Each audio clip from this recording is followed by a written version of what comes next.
ॐ अज्ञानतिमिरान्धस्य ज्ञानञ्जनशलाकया चक्षुरुन्मिलितं येन तस्मै श्रीगुरुवे नमः। भगवते वासुदेवाय ॐ नमो भगवते वासुदेवाय ॐ नमो भगवते वासुदेवाय। श्रीमद् भागवतम पहला कैंटो 15वां अध्याय और 7वां श्लोक। तो हम सुन रहे हैं किस प्रकार से अर्जुन द्वारका से वापस आए हैं। युधिष्ठिर को पहले ही कुछ नेगेटिव सिम्टम दिख रहे थे। अर्जुन ने बताना शुरू किया, धीरे धीरे उन्होंने बताया कि कैसे उन्होंने अपनी सारी शक्ति खो दी है। हमने सुना कैसे हमें जो भी हासिल होता है जीवन में वो कृष्ण के द्वारा मिलता है। हमने सुना कि कृष्ण कहते हैं कि जो भी एबिलिटी है हमारे अंदर, जो भी क्वालिटी है, जो गुण है या जो भी है वो कृष्ण से मिलता है। इसलिए अर्जुन बोला कि मैं वही व्यक्ति हूँ जो इतना शक्तिशाली था, लेकिन आज मैं अपने आप को निर्बल महसूस कर रहा हूँ क्योंकि मैंने कृष्ण को खो दिया है। तो 7वें श्लोक में वो बोलते हैं, यत संशयात द्रुपद गेहम उपागतानाम राज्ञम स्वरम मुखे स्मर दुर्मदानाम तेजहृतम खलु मया अभिहृतमत्सया चमत्सया सज्जीकृतेन धनुषा अधिगता च कृष्णा। उनकी कृपामयी शक्ति से ही मैं उन समस्त कामोन्मत्त राजकुमारों को परास्त कर पाया जो राजा द्रुपद के महल में स्वयंवर के अवसर पर एकत्रित हुए थे। तो ये कथा आ रही है वही जो हम कल भी चर्चा कर रहे थे, द्रौपदी के स्वयंवर की, जिनके पिता द्रुपद ने एक स्वयंवर रचा था अपनी बेटी के लिए। और वहाँ पर कई सारे लोग, क्योंकि द्रौपदी अत्यंत सुंदरी थी, जिनको कई सारे कामोन्मत्त काम से प्रेरित राजकुमार हासिल करने के लिए आए थे। और लेकिन लक्ष्य बड़ा मुश्किल था। जल पर, हिलते हुए जल पर देखते हुए ऊपर बाण मारना था। उसके बीच में मछली टंगी थी, ऊपर उसकी आंख में मारना था और उसके पहले कुछ अवरोध था। उस अवरोध में से बाण निकलता हुआ उस मछली के आंखों को भेद दे, ऐसा प्लानिंग थी और ऐसा वो कर पाए। तो भगवान, ये अर्जुन बता रहे हैं, उनकी कृपामयी शक्ति से। अब यदि सोचा जाए तो अर्जुन ने ध्यान लगाया, नीचे देखा, ऊपर बाण किया, ध्यान लगाया, इसमें भगवान का रोल कहाँ आया भाई? हाँ, क्या भगवान ने दूसरा तीर फेंक दिया था?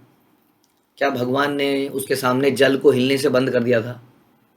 क्या भगवान ने अदृश्य रूप में धनुष को सीधा कर दिया था? जहाँ पर छोड़ना था वहीं छोड़ा था? ऐसा तो हम कुछ देखते नहीं है। हाँ, कहने का मतलब है जो भगवान के भक्त हैं वो भगवान की कृपा, गुरु की कृपा हर चीज़ में देख पाते हैं। यही हम चर्चा करते हैं अबाउट ग्रेटिट्यूड। कुछ भक्तों ने मेरे को बोला कल भी, और अक्सर ऐसा होता है, प्रभु जी आपने बहुत सही बोला, आप मेरे लिए बोल रहे थे ना। आई नो कि ये मेरे लिए बोल रहे थे। कुछ भक्तों ने फ़ोन किया अक्सर ऐसा हो जाता है, भक्तों को लगता है मैं उनको सुना रहा हूँ। ऐसा होता नहीं है, ये चर्चाएँ ऐसी हैं। ग्रेटिट्यूड के बारे में कोई विशेष उद्देश्य नहीं था। अभी आज के लेक्चर में भी एक्चुअली अर्जुन सारी उन्हीं बातों को बोलेगा। ये चैप्टर ही ऐसा चल रहा है जिसमें अर्जुन उन एक एक घटना को याद करेगा जो भगवान ने उनके जीवन में करी, कृपा करी। और इनसे हम यही सीख सकते हैं कि कैसे हमें याद रखना चाहिए। It is not about any, जब हम बोलते हैं तो किसी एक व्यक्ति के बारे में कभी नहीं बोलते हैं, लेकिन वो बातें ही शास्त्रों में ऐसी आती हैं कि हमको लगता है हमारे बारे में बोला जा रहा है, which is very good actually में, ऐसा ही हमें सोचना चाहिए। तो यहाँ पर फिर से वही बात आती है ग्रेटिट्यूड की, कि कैसे अर्जुन को वो भी बात याद है जिसमें कि एक आम आदमी ये सोचेगा मैंने किया, मैंने मारा, ठीक है, कृष्णा की कृपा रही होगी। हाँ, हमें बड़ा प्राउड होने लगता है ना अपने ऊपर, हालांकि हम अर्जुन जैसी कोई काबिलियत भी नहीं है हमारे पास, तो फिर भी करता मिति मन्यते, हम सोचने लगते हैं ये मैंने किया, ये मैंने किया, ये मैंने किया। तो यहाँ पर वो बोलता है कि उनकी कृपामयी शक्ति से मैं सारे राजकुमारों को परास्त कर पाया और वहाँ पर स्वयंवर कर पाया। अपने धनुष बाण से मैं मत्स्य लक्ष्य का भेदन कर सका और इस प्रकार द्रौपदी का पाणी ग्रहण कर सका। यानी कि द्रौपदी मैंने पत्नी रूप में पाई तो ये कृष्ण की ही शक्ति थी, उन्हीं की कृपा थी। यस्य प्रसादाद भगवत प्रसाद। यत् सन्निधो अहम उ खांडवम अग्ने अदाम इंद्रम च स अमरगणम तरसा विजित्य लब्धा सभा मदकृत्या अद्भुत शिल्प माया दिग्ध अहरन निपतया बलिम अध्वरे थे। चूंकि वे मेरे निकट थे अतएव मेरे लिए अत्यंत कौशल पूर्वक स्वर्ग के शक्तिशाली राजा इंद्रदेव को उनके देव पार्षदों सहित जीत पाना संभव हो सका। फिर से बोल रहे हैं कि मेरे निकट, क्योंकि वो मेरे निकट थे। कौन मेरे निकट थे? कृष्ण मेरे निकट थे। इसलिए मैंने स्वर्ग के शक्तिशाली राजा इंद्रदेव को उनके देव पार्षदों सहित जीत पाना संभव हो सका। मैंने अग्निदेव खांडव वन को नष्ट कर दिया। तो हम सुनते हैं कि खांडव प्रस्थ को, मतलब कई कहानियां मिक्स हैं इसमें। ऐसा सुनते हैं कि सूर्य देव को एक बार बीमारी लग गई थी। तो हम सुनते हैं कैसे देवलोक में भी बीमारियां लगती हैं। उनको मंदाग्नि की बीमारी हो गई थी, उनकी अग्नि मंद पड़ने लगी थी। क्योंकि कई बार क्या होता है कि बहुत सारी आहुति डाल दी जाए तो अग्नि मंद पड़ने लगती है। अब अग्नि का इलाज था कि वो उस अग्नि को भड़काए, किसी तरह से भड़काए और क्या जलाए ऐसी चीज जिससे कि फिर से वो बीमारी दूर हो। तो खांडव प्रस्थ चुना गया। हाँ, अब ये जो खांडव वन था, इस खांडव वन में इंद्र का विशेष इंटरेस्ट था। अब अग्निदेव जब खांडव वन को जलाने के लिए अग्नि छोड़ते थे अपने को सही करने के लिए, तो इंद्र वहां पर बारिश कर देते थे। तो बड़ा मुसीबत हो गई। तब यहाँ पर रिक्वेस्ट की गई और अर्जुन ने चैलेंज कर दिया इंद्र को और बाणों की ऐसी छतरी बनाई कि इंद्र की बारिश का एक बूंद नीचे नहीं गिरा और खांडव वन को जला दिया गया। तो इस प्रकार से कह रहे हैं, ये भी मैं इस प्रकार से क्यों कर पाया। अब देखिए, इन सारी कुशलताओं में ना कृष्ण का कोई डायरेक्ट रोल नहीं है। नेवर हैपन कि कृष्ण ने बोला तू बाण मार, मैं छतरी बना के रखता हूँ। ऐसा कुछ नहीं दिखता है। कहने का मतलब है कि हमारे जीवन में हम ये उंगली भी उठा पा रहे हैं, यदि हाथ उठा पा रहे हैं, तो इसमें भी भगवान की कृपा है। हम ये मुंह से बोल रहे हैं, ये आवाज़ निकल रही है। हम कभी सोचते हैं कि ये आवाज़ निकल कैसे रही है। माइक सिस्टम कितने महंगे आते हैं, किसी की बैटरी ख़राब रहती है थोड़े दिनों में, पावर सिस्टम ख़राब हो जाता है। कैसा एक कंटिन्यूस माइक सिस्टम यहाँ पे लगा रखा है। और सच बताएं तो हम इतने महंगे महंगे स्पीकर लेते हैं ओरिजिनल आवाज़ को कैप्चर करने के लिए, है ना। क्योंकि जो स्पीकर है वो आवाज़ को फाड़ देता है, कुछ कर देता है। तो बोस या बड़े बड़े कंपनियों के लेते हैं जो आवाज़ को एज इट इज़ निकाल पाए।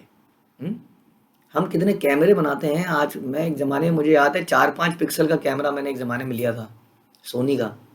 अब सोचिए 4-5 मेगापिक्सल तो कोई फेंक के कूड़े में डाल दे आज की डेट में। जब 50, 100, 200 पता नहीं कितने मेगापिक्सल कैमरे मारे हो।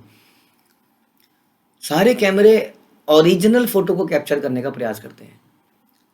उनका प्रयास केवल नेचुरल फोटो दिखाने में ही है। आज भी हम कोशिश कर रहे हैं कैसे नेचुरल चीज़ दिख सके, और ये आंखें उन चीज़ों को नेचुरली देख पा रही हैं। यानी कि जो आंखें देख पा रही हैं वो आज भी हम कैमरे से नहीं देख पाते।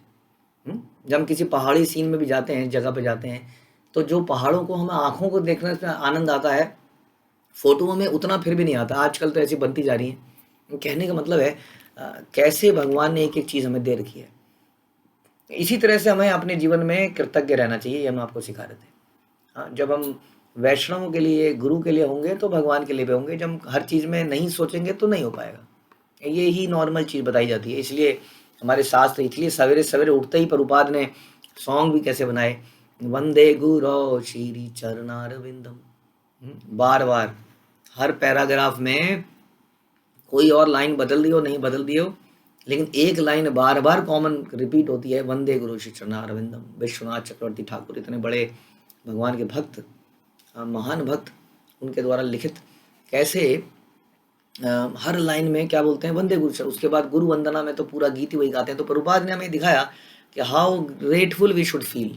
हमारा दिन की शुरुआत ग्रेटफुलनेस से होती है, और यही अर्जुन इन श्लोकों में दिखा रहे हैं। क्योंकि वो मेरे निकट थे, इसीलिए हम इंद्र के साथ सहपाठियों की सबको हरा पाए, अग्निदेव खांडव वन को विनष्ट कर पाए। अग्निदेव ने अपनी बीमारी को दूर किया। उन्हीं की कृपा से मय नामक असुर को जलते हुए खांडव वन से बचा सके। अब जब ये वन जलने लगा खांडव, तो वहां पर रहता था एक मय नाम का दानव। दानव बड़े, आप सुनते हैं मय दानव का कई बार सुनेंगे आप शास्त्रों में।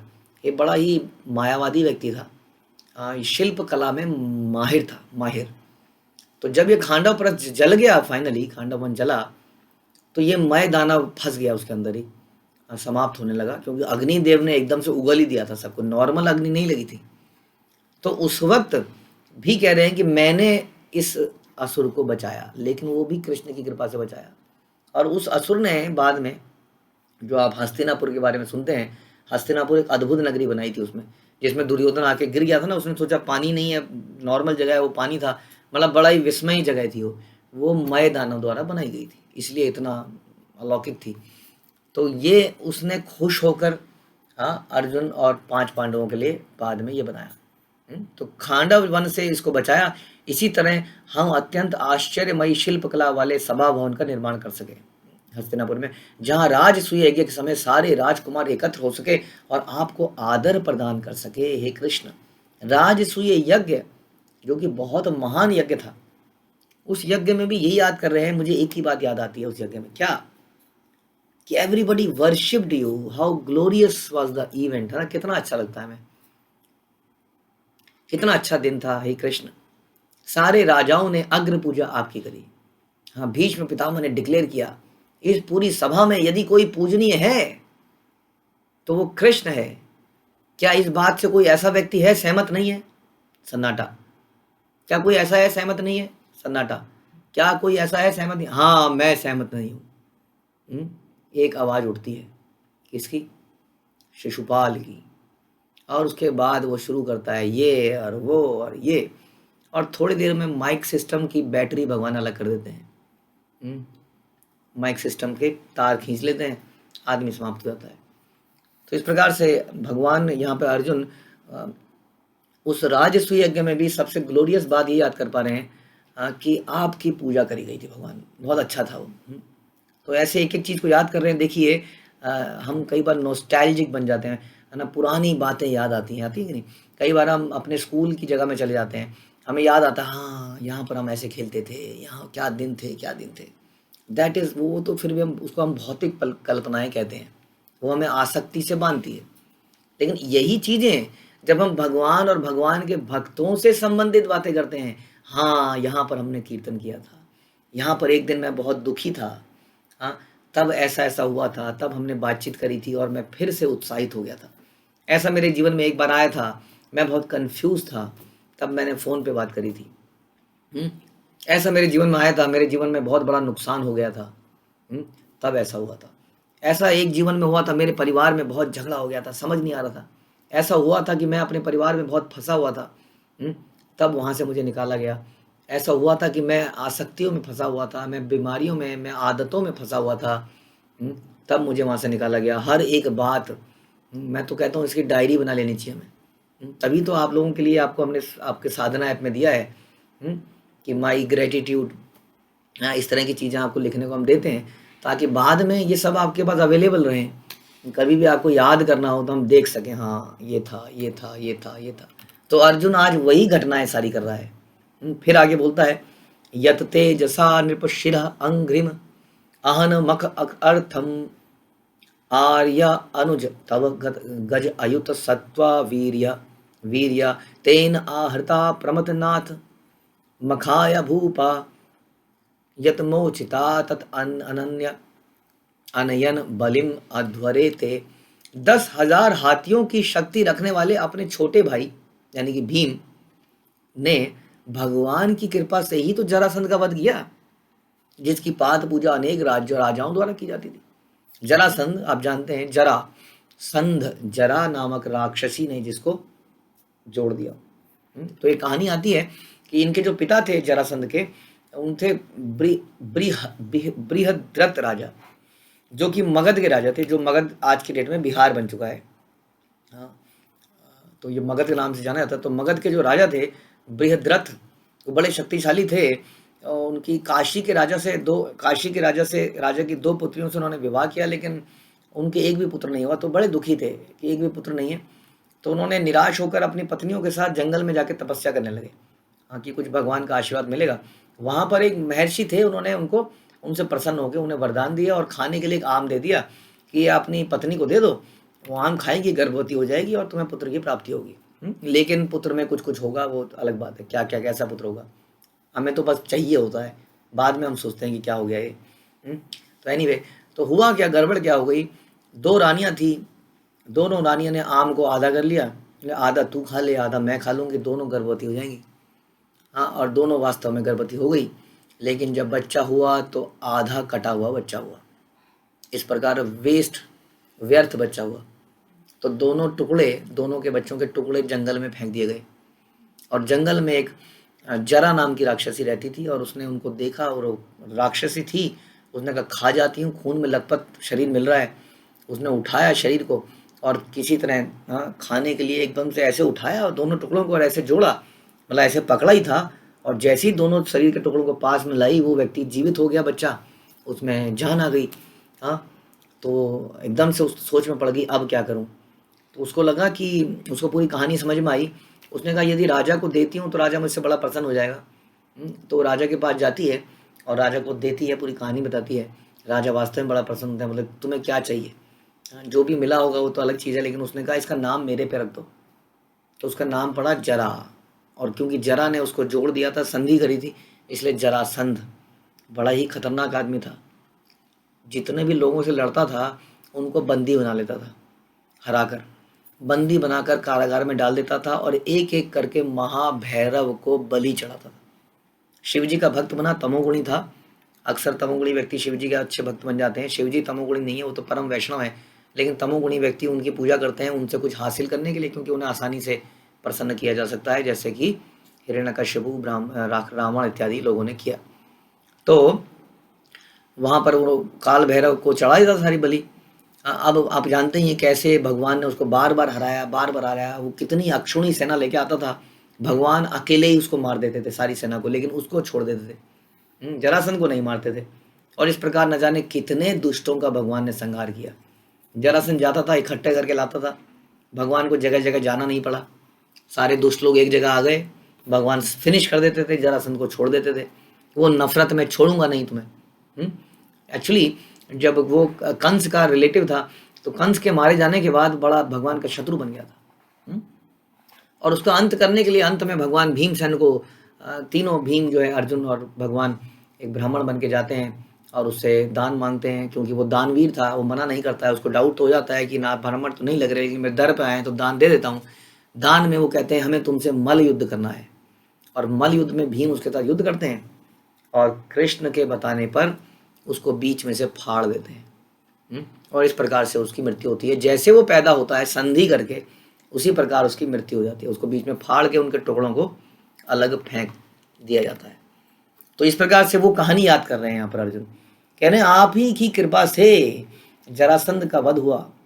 ये सारे राजा जरासंध के महाभैरव यज्ञ में बलि चढ़ाए जाने वाले थे, लेकिन इनको छुड़ा दिया गया। बाद में उन्होंने आपका आधिपत्य स्वीकार किया। हे कृष्ण, वो आपके चरणों पे गिर पड़े। हाँ, फिर एक और घटना याद करते हैं। आज अर्जुन इसी मूड में है। हाँ, आज वो ग्लोरिफिकेशन मूड में है। अर्जुन बोलते हैं पत्न्या तव अधीमक किर्लप्त महाअभिषेक श्लघिष्ट चारु कबरम कितैव सभायाम स्पृष्टम विकीर्य पदयो पतिताश्रुमुख्या य तत् स्त्रिया आकृतः इतैष विमुक्तकेशः। उन्होंने ही उन दुष्टों की पत्नियों के बाल खोल दिए, जिन्होंने आपकी महारानी द्रौपदी की उस चोटी को खोलने का दुस्साहस किया, जो महान राजसूय यज्ञ के अनुष्ठान में सुंदर ढंग से सजाई गई थी और पवित्र की गई थी। उस समय वह अपने आंखों से में आंसू भरकर भगवान कृष्ण के चरणों पर गिर पड़ी। तो याद दिला रहे हैं, याद करो युधिष्ठिर महाराज, इस द्रौपदी की रक्षा हम नहीं कर पाए थे। हाँ, इस द्रौपदी जिसकी चोटी को पवित्र किया गया था राजसूय यज्ञ में, यानी कि बहुत सजाया गया था, उनके केशों को पवित्र किया गया था, उनको वर मिला था, उसी लेडी को भरी सभा में उसके वस्त्र हरण हो रहे थे, और उस वक्त भगवान ने ही उस लाज को बचाया। और तब वो भगवान के लिए, भगवान के प्रेम में रोने लगी, रो पड़ी। अब ये घटना याद दिला रहे हैं। एक एक चीज़ में ग्रेटिट्यूड है उनका। आगे बोलते हैं यना जुगोप वने एत्य दुरंत कृच्छात दुर्वाससा कृच्छात दुर्वाससा हरि रचितात अयुत अयुत अग्रु भुक भुकय शाक अन्न शिष्टम उपयुज्य यत क्रीलोकिम तृप्ताम अमंस्त सलिले विनिमग्न संघ। हमारे वनवास के समय एक और घटना याद दिलाते हैं। याद करो भैया, याद करो कि जब हम अज्ञातवास में थे या वनवास में थे, उस वक्त जो है 10,000 शिष्यों के साथ दुर्वासा मुनि हमें भयानक संकट में डालने आए। ये हमारे शत्रुओं के साथ उनकी चाल थी, एक प्रकार से चाल चली गई थी। तो आप जानते हैं कि दुर्वासा मुनि 10,000 शिष्यों के साथ आए थे, दुर्योधन के पास आए थे वास्तव में। हाँ, दुर्योधन से प्रसन्न हुए तो दुर्योधन ने बोला कि क्यों नहीं आप उनके पास जाते। हाँ, मैंने सुना है बहुत अच्छा खाना बनाती हैं, बहुत बढ़िया है। जो भी चाल चली उन्होंने, दुर्योधन ने, क्योंकि जानते थे कि गांव जंगल में क्या बनाएंगे 10,000 लोगों के लिए। कहीं ना कहीं दुर्वासा को अप्रसन्न कर देंगे, और दुर्वासा अप्रसन्न हो गए अगर तो श्राप दे देंगे, वैसे ही मरेंगे सारे के सारे। तो दुर्वासा ऋषि 10,000 लोगों के साथ, बताइए आपके घर में अगर 4-5 लोग भी आ जाते हैं तो बड़ी हफड़ा दफड़ी सी मच जाती है। चीनी नहीं है, चीनी लेके आओ, जाओ चीनी लेके आओ, नमक खत्म हो गया, ये लेके आओ, सब्जी नहीं है, भागो। 5-10 लोगों में 10,000 लोग जब घर में आ जाएं तो क्या होगा, बिना बुलाए 10,000 लोगों के लिए हम पूरी प्लानिंग करते हैं 2 महीने पहले, तब जाके ऐसा कोई प्रोग्राम करते हैं। अचानक से आ जाएं आपके घर में। तो दुर्योधन की चाल तो बड़ी अच्छी थी, लेकिन तुरंत दुर्वासा ने बोला कि हम जरा स्नान करके आते हैं, आप खाना बनाइए। हाँ, तो उन्होंने कहा ठीक है जी, करते हैं कुछ। अब क्या करें, द्रौपदी के पास एक अक्षय पात्र था, लेकिन वो अक्षय पात्र अनलिमिटेड खाना दे सकता था, लेकिन द्रौपदी के खाने के बाद नहीं, और द्रौपदी खा चुकी थी। और इस प्रकार अचानक से ऐसे भयानक संकट में कृष्ण वहाँ आते हैं और कहते हैं द्रौपदी बहुत भूख लगी है। द्रौपदी कहती है कुछ बचा ही नहीं है प्रभु, सुनो अभी तो एक और संकट है, आप तो अकेले आए हो, वो आदमी 10,000 लेके आया है आपको क्या, आपको ही कहाँ से दूँ, एक आदमी ऑलरेडी आया हुआ है 10,000 लोगों के साथ। हाँ, तो भगवान कहते हैं झूठ बोलती हो, जरा दिखाओ ना बर्तन। तो बर्तन के कोने में एक अन्न का टुकड़ा लगा होता है, उसको मुंह में रखते हैं, कहते हैं ये तुमने छुपा रखा था। और उसको खा के एकदम भगवान तृप्त हो जाते हैं भक्त के हाथ का खा के। और जैसे ही भगवान तृप्त होते हैं, दुर्वासा और उनके शिष्य नदी के अंदर डकारे लेने लगते हैं। सब कहते हैं ये क्या हुआ, कोई ऐसा लगता है दुर्वासा मुनि पेट यहाँ तक भरा हुआ, खा नहीं पाएंगे। वो कहते खा नहीं पाएंगे। अब उनको दुर्वासा को एक संकट लगने लगता है, उल्टा दुर्वासा संकट में पड़ जाते हैं। वो कहते हैं ये भीम बड़ा खतरनाक आदमी है। अब जाके इतना रायता फैलाने के बाद उन्होंने पूरी तैयारी कर ली होगी, अब अगर तुमने बोल दिया तो हमारी छाती ना फाड़ दे सबकी है। तभी भीम आवाज मारा, दुर्वासा मुनि, कृष्ण बोलते हैं जाके बुला के लाओ। अब सारे 5 पांडव बुला के लाओ, आ बैल मुझे मार, हमें बुला के लाए, भगवान खाना नहीं है घर में कहते मैं कह रहा हूँ ना जाके बुला के लाओ। इतनी उन पे डिपेंडेंस थी भगवान पे। भीम चले जाते हैं, देखी जाएगी, कृष्ण कह रहे हैं दुर्वासा जी आइए आइए, खाना तैयार है, आइए आइए। दुर्वासा ऋषि और उनके शिष्य आवाज सुनते हैं भीम की और वहीं से भाग लेते हैं, वापस आते ही नहीं। तो ये घटना सारी वो याद कर रहे हैं इस वक्त। देखिए ऐसी बहुत चीजें हो जाती हैं, आपको मालूम है मेरी भी ऐसी याददाश्त है, हम भूल जाते हैं सारी चीजें, हम हर चीज भूल जाते हैं। कई बार मुझे मेरे कई बार हमारे जो भक्त हैं, हम कई बार मिल के याद करते हैं 10,000 साल पहले। वो कहते हैं प्रभु जी आपने उस वक्त ऐसे ऐसे बोला था। मैं कहता हूँ अच्छा ऐसे बोला था, मुझे याद नहीं है, ऐसा हो गया था जीवन में, है ना। तो ये बातें, ये this kind of realisation are very good actually में। तो जो अर्जुन इस वक्त कर रहे हैं वो बहुत ही बढ़िया चीज़ कर रहे हैं। उस समय उन्होंने केवल झूठन ग्रहण करके हमें बचाया। हाँ, खाया भी क्या, द्रौपदी का झूठा वो बर्तन जिसको धोने के लिए रखा गया था, उसमें से ही तो निकाला एक टुकड़ा। इस तरह उनके भोजन ग्रहण करने से नदी में स्नान करती मुनि मंडली ने अनुभव किया कि अब भोजन से पूर्ण रूप से संतुष्ट हो गई, और तीनों के तीनों लोग संतुष्ट हो गए, और आप और मैं भी संतुष्ट हो गए। इसी संतुष्टि के साथ समाप्त करते हैं।